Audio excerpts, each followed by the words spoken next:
कुछ तरीके कौन से हैं जिनसे कि हम पहचान सकते हैं विनम्रता की भावना और या घमंड की भावना को? यदि आप अहंकार और विनम्रता के बारे में सीखेंगे, जो आप उसे अपने आप में पहचानना सीख सकेंगे और आप उसे दूसरे लोगों में पहचानना सीख सकेंगे, मेरा विश्वास कीजिए कि हम सब में वो होता है और उससे कहीं अधिक जितना हम सोचना पसंद करेंगे कि हम में है, पर हम इस पक्ष में बढ़ सकते हैं और सीखते रह सकते हैं। सबसे पहली बात, विनम्रों को मदद मांगने में कोई समस्या नहीं होती। वो कहते परमेश्वर मदद कीजिए और वो लोगों से मदद मांगते हैं जब उन्हें मदद की आवश्यकता होती है। कुछ मार्गदर्शक अपने को बहुत मुश्किल में डालते हैं क्योंकि वे किसी और को कुछ करने नहीं देते, क्योंकि कोई भी कुछ काम उतनी अच्छी तरह और सही नहीं कर सकता जितना वो स्वयं कर सकते हैं। सब स्वयं करने की कोशिश में वो खुद को बर्बाद कर सकते हैं क्योंकि वो आश्वस्त होते हैं कि कोई भी वो काम उतना अच्छा नहीं कर सकता। मुझे न केवल लोगों को काम करने देना सीखना पड़ा, मुझे उन्हें उनके तरीके से करने देना सीखना पड़ा। शाऊल आखिरकार दाऊद को गोलियत को मारने के लिए भेजने को तैयार न हो गया, पर पहले उसने कहा तुम मेरा कवच पहन लो। हम भी बहुत बार अपने अधीन लोगों के साथ वही करते हैं। हम कहते हैं मैं तुम्हें दे रहा हूं ये जिम्मेदारी, पर तुम्हें इसे मेरे तरीके से करना होगा। दाऊद शाऊल का कवच पहनकर वो करने के काबिल नहीं हुआ था क्योंकि परमेश्वर हम सभी को काम करने का थोड़ा भिन्न तरीका देते हैं। हमें परिणाम के बारे में अधिक परवाह करनी चाहिए। यदि आपको सही परिणाम मिले तब आपको हर छोटे काम के लिए निर्देश देने की आवश्यकता नहीं है। लोगों को थोड़ी स्वतंत्रता दें। मैंने कहा लोगों को थोड़ी स्वतंत्रता दें, थोड़ी आजादी दें। उन्हें विश्वास दिलाएं कि आपको उन पर विश्वास है। आमीन। यूहन्ना 15 हमें बताता है कि हमारा रुख कैसा होना चाहिए। मुझसे अलग होकर तुम कुछ भी नहीं कर सकते। हम एक लता पर टहनी के समान हैं। हमें जीवित रहने के लिए आवश्यकता हर चीज लता से मिलती है और टहनी केवल वहां लटकी रही है, पूरी तरह से लता पर आश्रित। यही विनम्रता होती है। ये आश्रित होना है दूसरे पर। कितने पहचान सकते हैं कि आज हमें दुनिया में जो समस्या है उसका कारण ये आत्मनिर्भर लौकिक रुख है। वो दुनिया की सबसे बड़ी समस्या है। मैं लाख कोशिश करने पर समझ नहीं पाती लोग क्यों परमेश्वर से छुटकारा पाना चाहते हैं। मैं बिल्कुल समझ नहीं पाती, पर मेरे विचार से मैं जानती हूं क्योंकि वो अपने घमंड में सोचते हैं कि वो स्वयं अपना जीवन चला सकते हैं और वो ये कर सकते हैं, या फिर नियंत्रण की उन्हें कोई आवश्यकता नहीं। उन्हें केवल अपना जीवन स्वयं चलाने के परिणामों को देखने की आवश्यकता है। तब उनके सामने बहुत शीघ्र स्पष्ट होता है कि वो उसमें बिल्कुल भी सफल नहीं हो रहे हैं। हमें संसार की समस्याओं को समझने के लिए विशेषज्ञों के दलों की आवश्यकता क्यों पड़ती है? उसका कारण साफ है। परमेश्वर से छुटकारा पाने की कोशिश बंद करें, वो कहीं नहीं जाने वाले। आमीन। लोग केवल अपना नियंत्रण चाहते हैं। वो नहीं चाहते कि कोई उन्हें बताए उन्हें क्या करना है। मैं जानती हूँ कि उस अखंड रूप का जो बहुत समय से प्रचलित है, एक कारण ये है कि बहुत लोगों के साथ अतीत में दुर्व्यवहार हुआ है और उनके अधिकारियों ने उनके साथ सही व्यवहार नहीं किया था, इसीलिए वो उस स्थिति पर आए हैं जहां वो कोई नियंत्रण नहीं चाहते। मैं समझती हूँ कि ये एक समस्या है, पर हम अपने अतीत के दर्द को एक बहाना नहीं बना सकते स्थायी रूप से परमेश्वर की अवज्ञाकारी करने का। मेरे पिता ने मेरा शोषण किया था और मेरा पुरुषों के प्रति एक रुख था जिससे मुझे छुटकारा नहीं मिल रहा था। मेरा ऐसा रुख था कि कोई पुरुष मुझे नहीं बताएगा कि मुझे क्या करना है। पर एक बात बताऊं, उस रुख के साथ मेरे लिए असंभव था एक अच्छा दैवीय वैवाहिक संबंध बनाना। शुभ प्रभात। मैंने कहा मेरे लिए उस रुख के साथ असंभव था एक अच्छा दैवीय वैवाहिक संबंध बनाना। परमेश्वर ने पुरुषों और नारियों को ऐसा बनाया है कि वो मिलकर काम करें।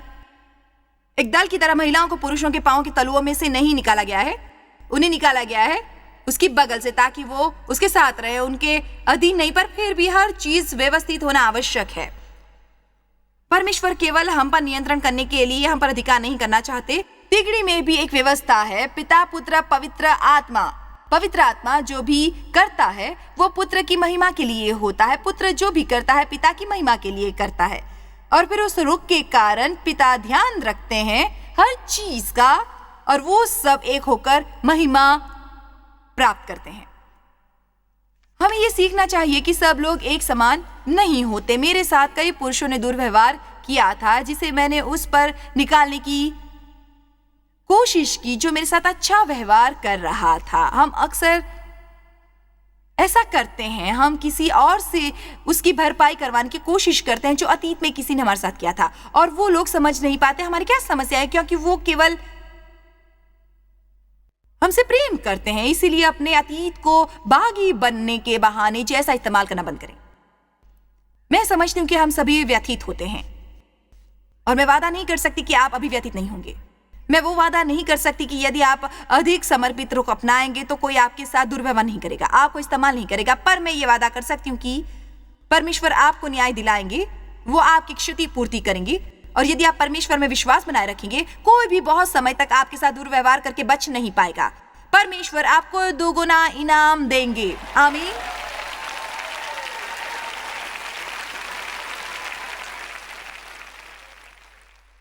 यीशु ने कहा कि वो कभी अपनी इच्छा और आत्मनिर्भरता से कुछ नहीं कर सकते। आइए यूहन्ना 5:30 देखें, क्योंकि वो बहुत सुंदर है, बहुत सुंदर। हे प्रभु, मुझे याद है मुझे कितने समय तक इस वचन को देखना पड़ा था जब मैं थोड़ी विनम्र बनने की कोशिश कर रही थी। बहुत कोशिश कर रही थी अधिकारी के अधीन होने की और भागकर अपनी मनमानी न करने की। क्या किसी और को कभी भागकर अपनी मनमानी करने का प्रलोभन हुआ है?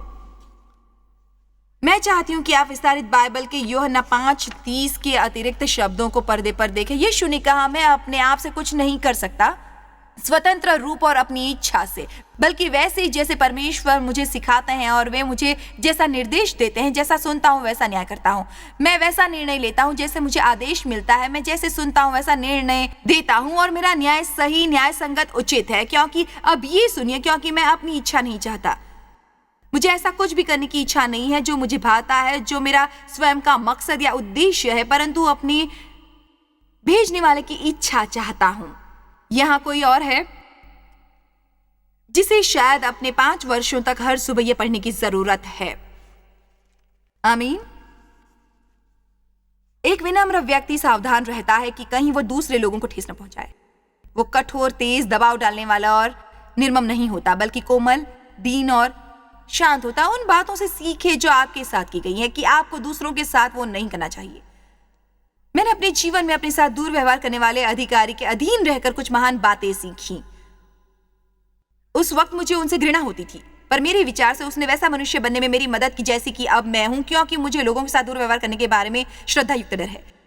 यदि मैं लोगों के साथ दुर्व्यवहार भी करती हूं तो उसका कारण यह है कि मुझे कोई भ्रम होता है और मैं जान नहीं पाती कि मैं वो कर रही हूं। मैं जानती हूं कि हम उद्देश्य पूर्वक जाकर लोगों को ठेस पहुंचाकर आशा नहीं कर सकते कि हमारे जीवनों पर परमेश्वर का अभिषेक और शक्ति हो। हमें लोगों के साथ अपने व्यवहार के बारे में अधिक सावधान रहना है। कोई यहाँ आमीन कहेगा? हमें लोगों के साथ अपने व्यवहार के बारे में अधिक सावधान रहना है। हमें शायद वो बीज अधिक बोने चाहिए जिसकी हम फसल चाहते हों अपने जीवन में, है ना? आमीन।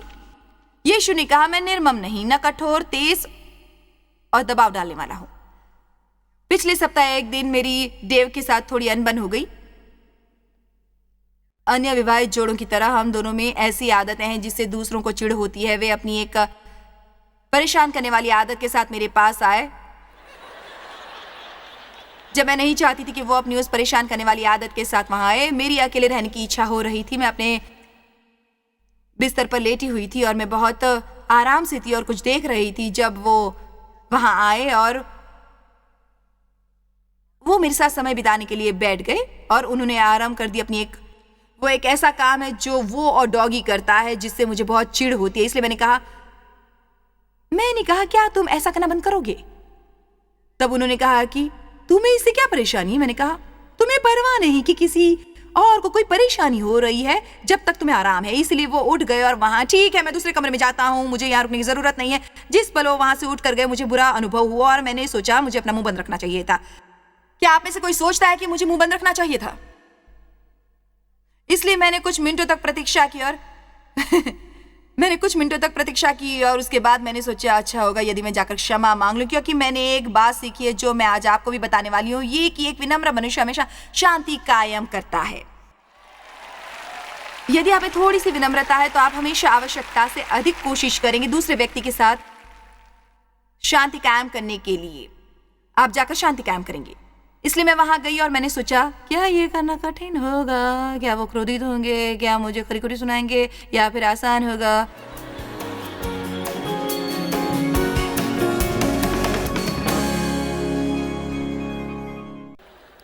पर फिर भी मैंने कहा देखिए मुझे क्षमा कीजिए यदि मैंने आपका दिल दुखाया हो, मैं जानती हूँ कि मैं वहां स्वार्थी बन गई थी। वो बहुत उदार है। उन्होंने कहा कोई बात नहीं, मैं समझता हूँ। मैंने सोचा ओह धन्यवाद यीशु। मैं दोबारा सोने गई और मुझे बहुत अच्छा अनुभव हुआ। मैं नहीं जानती थी कि वो समझते थे या नहीं, मुझे नहीं उनकी परवाह थी, बशर्ते उन्होंने मुझे कहा कि वो मुझे समझते थे। आमीन। कई बार हमारे लिए अच्छा होता है लोगों से कहना कि हम उनकी सनक को समझते हैं, चाहे हम ना समझे। हमें कहना चाहिए कोई बात नहीं, मैं समझती हूँ। इसका कारण शायद हार्मोन्स की गड़बड़ी हो सकता है, कोई बात नहीं। एक विनम्र मनुष्य सावधान रहता है कि वो दूसरे लोगों के साथ कैसा व्यवहार करता है। बाइबल के गलतियां 6 में लिखा है कि हमें कमजोरों की दुर्बलताओं के प्रति सहनशील होना चाहिए। क्या आप इसका मतलब जानते हैं? हमें कुछ सहन करना चाहिए। क्या इसका कारण जानते हो? आप में भी कुछ बातें हैं जिन्हें लोगों को सहन करना पड़ता है। मुझे इस पर विश्वास नहीं होता। इसका कारण यह है कि हमें वो नहीं दिखती। मुझे याद है मैं कैसे डेव को बदलने के लिए प्रार्थना करती थी। जब मैंने प्रार्थना की शक्ति के बारे में जाना, क्या मैंने डेव पर वो आजमाया? मेरा मतलब मैं प्रार्थना करती थी जोर शोर से। मैं जोर से फर्श पर घूंसे मारती थी जब मैं सर झुकाकर प्रार्थना कर रही होती थी। हे परमेश्वर, आपको डेव को बदलना होगा। एक दिन मैंने प्रभु को कहते सुना, डेव गलत नहीं है। मैंने सोचा तब कौन है, केवल हम दोनों ही तो हैं यहां पर। घमंड का हम पर प्रभाव जानते हैं। हम दूसरों के दोष देखते हैं और हम तुरंत उनकी आलोचना करते हैं, पर हमें कभी अपना दोष नहीं दिखाई देता है ना। चलिए भी, मैं उससे अच्छा प्रचार कर रही हूं। बाइबल में इफिसियों 4:2 में लिखा है कि विनम्र लोगों पर परिपूर्ण होने के लिए दबाव नहीं डालते, वो एक दूसरे को समझते हैं। मुझे याद है वर्षों पहले परमेश्वर ने मुझसे कहा था जॉयस तुम में कमजोरियां होने की अनुमति है। मैंने सोचा, मैंने कहा वाह ओ प्रभु, इससे अच्छा क्या होगा। ऐसा नहीं है कि परमेश्वर नहीं चाहते कि हम अपनी कमजोरियों से विजयी हों, पर वो महत्वपूर्ण है कि हर एक व्यक्ति में कुछ कमजोरियां होती हैं जिससे उन्हें निपटना पड़ता है। आपको उनके लिए परमेश्वर का एहसानमंद होना चाहिए, क्योंकि वही एक चीज है जिनसे आपको विनम्र रखने की आशा होनी चाहिए। एक विनम्र मनुष्य अपनी क्षमताओं के लिए परमेश्वर का एहसानमंद होता है और अपनी कमजोरियों में परमेश्वर पर विश्वास करता है। एक विनम्र मनुष्य डरता नहीं है अपनी कमजोरियों को पहचानने में, और वो उन्हें दूसरे लोगों को बताने से भी नहीं डरता। आपकी गवाही हमेशा इस बारे में नहीं होनी चाहिए कि आप कैसे हर चीज से विजयी हुए हैं। आपकी गवाही का एक हिस्सा वो चीजें होनी चाहिए जिनसे आप अभी निपट रहे हैं और विजयी होने की कोशिश कर रहे हैं। आमीन। क्योंकि तब लोग आपके साथ सहज हो सकते हैं और दिल खोल कर बात कर सकते हैं। मुझे किसी ऐसे से प्रचार सुनना पसंद नहीं जो मुझे कभी कुछ नहीं बताते सिवाय अपनी उपलब्धियों के। मुझे प्रसन्नता है कि आप विजयी हुए हैं, पर मुझे बताइए आप वो कैसे हुए। मुझे बताइए आपको वो प्राप्त करने में कितना समय लगा। मुझे बताइए कि उस दौरान आपको कितनी परेशानियां हुई। पौलुस की कमजोरी के बारे में बहुत कोलाहल मचा था वर्ड एंड फेथ वालों में। पौलुस को यह कमजोरी थी और कुछ लोग कहते थे वो कोई बीमारी थी, क्योंकि असल में वो कोई और ही चीज थी। सच कहूं मुझे इसकी परवाह नहीं कि वो क्या थी। मेरे विचार से हम बहस करने में असली बात को भूल जाते। मुझे वो शरीर में एक कांटे के रूप में दी गई थी। पौलुस ने कहा मैंने 3 बार प्रभु से निवेदन किया कि वो मुझे उससे मुक्ति दिलाए, पर उन्होंने नहीं दिलाई, बल्कि ये कहा कि मेरा अनुग्रह पर्याप्त है तुम्हें इस कष्ट को बहादुरी से सहन करने लायक बनाने के लिए। पौलुस ने कहा कि उसे वो कमजोरी दी गई थी ताकि वो अत्यधिक अभिमानी न बन जाए। उस महान ज्ञान के कारण जो परमेश्वर उन्हें दे रहे थे, परमेश्वर पौलुस को महान तरीके से इस्तेमाल कर रहे थे। वो पौलुस को ऐसी अविश्वसनीय चीजें दिला रहे थे कि वो पौलुस को ऐसे अविश्वसनीय चीजें दिखा रहे थे कि उन्हें पौलुस में शामिल करनी पड़ी कुछ थोड़ी बहुत कमजोरियां। यहाँ पर कुछ ऐसी चीजें जिनसे पौलुस को समस्या थी, कुछ ऐसी बातें थी जिससे पौलुस ठीक तरह से निपट नहीं पा रहे थे। उन्हें केवल ये याद दिलाने के लिए कि उनका एक मनुष्य वाला पक्ष भी था और ये कि उनके द्वारा जो महान बातें हो रही थी परमेश्वर कर रहे थे, वो स्वयं नहीं। आमीन। सो मुझ में कमजोरियां थीं, कई दुर्बलताएं हैं, जैसे मुझ में अधीर होने की प्रवृत्ति है। मेरे विचार से बहुत से मार्गदर्शक ऐसे होते हैं, हम चाहते हैं कि सब सही हो। जब हम वो चाहे जिस तरह हम चाहें, हमारे कहने के 5 मिनट के बाद ही मैंने बहुत बहुत बहुत बहुत बहुत तरक्की की है, मुझे अभी भी बहुत तरक्की करनी है, पर मुझे हमेशा ऐसे लोगों के साथ अधीर होने के प्रलोभन का विरोध करना पड़ेगा जो वैसे काम नहीं करते हैं जैसे मुझे पसंद हैं। पर ध्यान दीजिए, मैं उसके कारण अपने से घृणा नहीं करूंगी। मुझे आपको वो बताने में कष्ट नहीं हो रहा, वो मुझे केवल ये याद दिलाने के लिए है कि मुझे परमेश्वर की जरूरत है। आमीन। देव और मैं अक्सर अपने आरंभिक दिनों की बातें करते हैं। हम अभी भी साल में कई बार बात करते हैं सेवकाई के आरंभिक दिनों की, जब हम एक ऐसी वैन चलाते थे जिसके टायर घिसे हुए थे और उन पर जंग लगा हुआ था। हम सिखाने के लिए जाते थे और हमारे पास होटल में ठहरने के लिए पैसे नहीं होते थे। हम लौटते समय जितना दूर तक संभव होता गाड़ी चलाते, उसके बाद किसी फास्ट फूड रेस्टोरेंट की पार्टी में गाड़ी रोकते ताकि देव कुछ देर सो सकते और हम घर पहुंच सकते। हमने एक दिन कुछ तस्वीरें देखी जो बहुत पुरानी थी। हमने एक तस्वीर देखी जिसमें केवल देव और मैं और एक व्यक्ति था जो हमारा पूरा बैंड था। मेरा मतलब वो गाता था और एक ही समय पर गिटार और पियानो बजाता था और अपने पाँव से ड्रम भी बजाता था। सच कहती हूँ, वो अद्भुत दृश्य होता था। हमारी बैठक के फर्श पर 25 लोगों के साथ हुई जिन्हें हम सिखाते रहे 5 वर्षों तक। उसके बाद हम उसके अलावा एक और बाइबल स्टडी करवाने लगे। उसके बाद मैं किसी और के लिए काम करने गई जो मैंने 5 वर्षों तक किया। जानते हो, आप अधिकारी बनने के योग्य नहीं होते जब तक आप अधीन रहना नहीं जानते। बहुत लोगों को अधिकारी के अधीन रहना नहीं आता। वो केवल अधिकारी बनना चाहते हैं, वो केवल बॉस बनना चाहते हैं। आपको शायद वो स्थान पसंद नहीं जहां आप इस वक्त हैं, पर शायद वो आपके होने के लिए सर्वोत्तम स्थान है। आपकी शायद अभी उस स्थान की योग्यता नहीं है, पर ध्यान दीजिए, जब परमेश्वर आपको तरक्की देने के लिए तैयार होंगे तो वो आपको तरक्की देंगे। यदि वो आपको नहीं देते तब आपको परमेश्वर का एहसानमंद होना चाहिए, क्योंकि आप अभी उस स्थान के लिए तैयार नहीं हैं जो आप चाहते हैं। तब तक आप लोगों से सही व्यवहार करना सीख सकते हैं। मुझे विश्वास है कि एक विनम्र व्यक्ति शीघ्र क्षमा करता है, शीघ्र नाराज नहीं होता और आनंद पूर्वक परमेश्वर के न्याय की प्रतीक्षा करता है।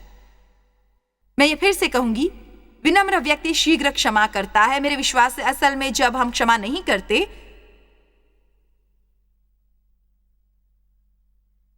आउच आउच, मैंने कहा मेरे विचार से जब हम क्षमा नहीं करते। हाँ, पर आप नहीं जानते उन्होंने मेरे साथ क्या किया था। रुको रुको रुको रुको रुको रुको रुको, आपने परमेश्वर के साथ क्या किया है? आप नहीं जानते उन्होंने कितनी बार वही काम किया है।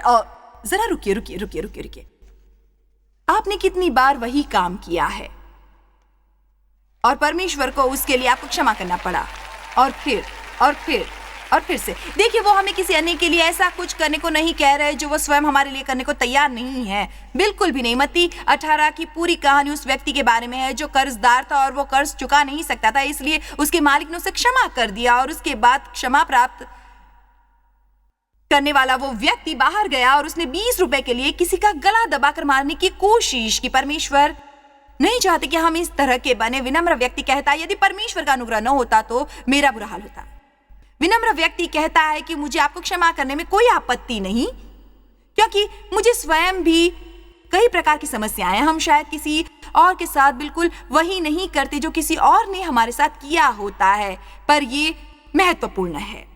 परमेश्वर की क्षमा, परमेश्वर की दया, परमेश्वर की सहनशीलता, परमेश्वर का धैर्य संसार की सबसे खूबसूरत चीज है। वही हमें आनंद और शांति के साथ रहने के योग्य बनाती हैं। आमीन। उसकी दया हर दिन नहीं होती है। सूर्य को अपने क्रोध पर डूबने मत दो, शैतान के लिए उस तरह का द्वार मत खोलो। पर मुझे महसूस होता है, हम पहले ही महसूस होने के बारे में बात कर चुके हैं, हम उसके बारे में कुछ और बातें करेंगे। आप अपनी भावनाओं के अनुसार नहीं जी सकते, हमें वो करना चाहिए जो वचन में लिखा है। पर मुझे महसूस होता है आइए कुलुस्सियों 3:13 देखते हैं। नम्रता और सहनशीलता धारण करो, और यदि किसी को किसी पर दोष देने का कोई कारण हो, कोई शिकायत या व्यथा हो, तो एक दूसरे को सह लो और एक दूसरे के अपराध क्षमा करो। जैसे प्रभु ने तुम्हारे अपराध असीमित रूप से क्षमा किए, वैसे ही तुम भी करो। अपने को निर्दोष साबित करने के लिए परमेश्वर पर विश्वास करें। यदि कोई आपके साथ दुर्व्यवहार कर रहा हो,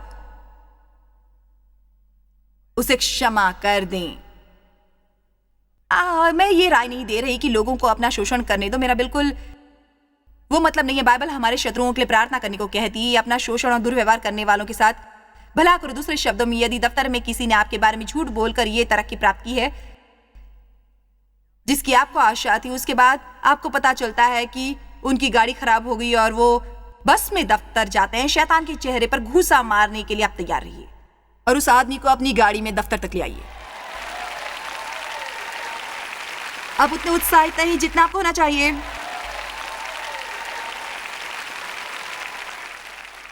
पर वो मेरे घर के करीब नहीं रहते, मुझे वो करने के लिए विशेष प्रयत्न करना पड़ेगा। विनम्र मनुष्य शांति कायम करने वाले होते हैं, वो परिपक्व होते हैं। मत्ती 5:9 के अनुसार धन्य है वो जो मेल करवाने वाले हैं, क्योंकि वे परमेश्वर के पुत्र कहलाएंगे। आमीन। परमेश्वर की संतानें नहीं, परमेश्वर के पुत्र। जब आप अपने को विनम्र करने को तैयार होते हैं, जब आप शांति बनाए रखने के लिए परिस्थितियों के अनुसार तालमेल करने को तैयार होते हैं, वो परिपक्वता होती है। आमीन। मुझे वो सीखने के लिए बहुत बहुत बहुत बहुत समय लगा। ये देखें फिलिपियों को 2:5। तो मेरा ये आनंद पूरा करो और एक मन रहो और एक ही प्रेम, एक ही चित्त और एक ही मनसा रखो। विरोध या झूठी बढ़ाई के लिए कुछ न करो, स्वार्थ, विवाद, अनबन के द्वारा या गलत मकसद के लिए, पर दीनता मन की विनम्रता से एक दूसरे को अपने से अच्छा समझो, दूसरों को अपने से श्रेष्ठ समझो। इसका ये मतलब नहीं कि आपको अपने को निम्न समझना चाहिए, बल्कि ये कि आपको दूसरे लोगों के बारे में अच्छी राय रखनी चाहिए। हर एक अपनी ही हित की नहीं, वरन दूसरों की हित की भी चिंता करे। हमें एक दूसरों की परवाह करनी चाहिए। जैसा मसीह यीशु का स्वभाव था, वैसा ही तुम्हारा भी स्वभाव हो। विनम्रता में उन्हें अपना उदाहरण बनाओ। विनम्र व्यक्ति अपने को आवश्यकता से अधिक श्रेष्ठ नहीं समझते। वे इस बारे में सावधान रहते हैं कि वे अपने मन में अपने बारे में कैसे सोचते हैं। फिर से एक बार, विनम्र व्यक्ति अपने को आवश्यकता से अधिक श्रेष्ठ नहीं समझते। वे इस बारे में सावधान रहते हैं कि वो अपने मन में अपने बारे में कैसे सोचते हैं। रोमियो 12 में कहा है कि संसार के सदृश न बनो, परंतु तुम्हारी बुद्धि में बड़ा हो जाने से रूपांतरित हो जाओ। उसके बाद कहा है जैसा समझना चाहिए उससे बढ़कर कोई भी अपने आप को न समझे। परमेश्वर ने हर एक को परिणाम के अनुसार अनुग्रह दिया है, वैसा ही सुबुद्धि के अनुसार अपने को समझे। उसके बाद उसके बारे में चर्चा है कि कैसे भिन्न भिन्न लोगों में भिन्न भिन्न योग्यताएं होती हैं और वे परमेश्वर के द्वारा ही योग्यता अनुसार भिन्न भिन्न काम कर सकते हैं। आपको अपने को जानने की आवश्यकता है और उन योग्यताओं के लिए प्रसन्न होना चाहिए जो परमेश्वर ने आपको दी हैं, और आपको कभी किसी और की प्रतिभा से ईर्ष्या नहीं करनी है। ना ही आपको अपने साथ मुकाबला या तुलना करनी चाहिए। परमेश्वर आपके द्वारा जैसे भी काम करेंगे, वो आपके द्वारा वैसा काम नहीं करेंगे जैसे वे किसी और के द्वारा करते हैं। मुझे विश्वास है कि हम घमंड के कारण उससे संतुष्ट नहीं होते जो परमेश्वर ने हमें दिया होता है, और जब हमें अनुभव होता है कि हमें वो करना चाहिए जो कोई और कर रहा है, उसके जैसा बनना चाहिए, उनके जैसे दिखना चाहिए, हमारे पास वो होना चाहिए, हमें कभी सच्चा आनंद नहीं हो सकता जब तक हम एक दूसरे को प्रभावित करने की जरूरत से मुक्त नहीं होते और वैसे नहीं रहते जैसे हमें विनम्रता और सुंदरता से परमेश्वर के सामने उसके लिए धन्यवाद करते जो हम कर रहे हैं और उसके लिए विश्वास करते हुए जो हम नहीं कर सकते। आमीन।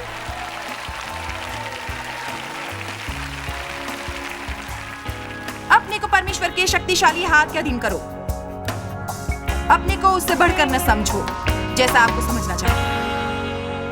मैं मानती हूँ कि विनम्रता सचमुच एक सुंदर चीज है। वो सबसे महत्वपूर्ण विशेषता गुण है जिसे हमें खोजना चाहिए। विनम्रता की कई निशानियां होती हैं और उनमें से एक है परमेश्वर पर विश्वास करना।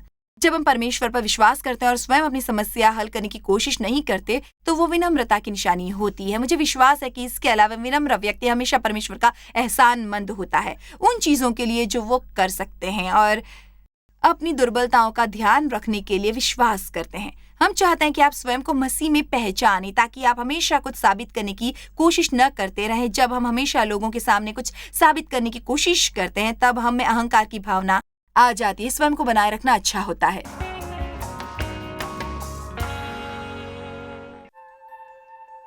जॉय स्माइल मिनिस्ट्रीज में आप हमारे लिए कितने अहम हैं, इसका आपको अंदाजा नहीं। हम आपके आभारी हैं और हम धन्यवाद करते हैं अपने सब मित्रों और सहयोगियों का कि उन्होंने इस विश्वव्यापी सेवकाई को संभव बनाया। मिलकर हम भूखों को खिला रहे हैं, गरीबों को पहना रहे हैं और कई देशों में सुसमाचार पहुंचा रहे हैं। कृपया हमसे संपर्क करें या विजिट करें jmmindia.org पर। आज ही अपनी प्रार्थना के अनुरोध बताने के लिए, हमारे साधनों के बारे में और जानकारी और जॉयस की सभाओं का शेड्यूल जानने के लिए और हमारे सहयोगी बन जाएं दुनिया भर में मसीह का प्रेम बांटने के लिए।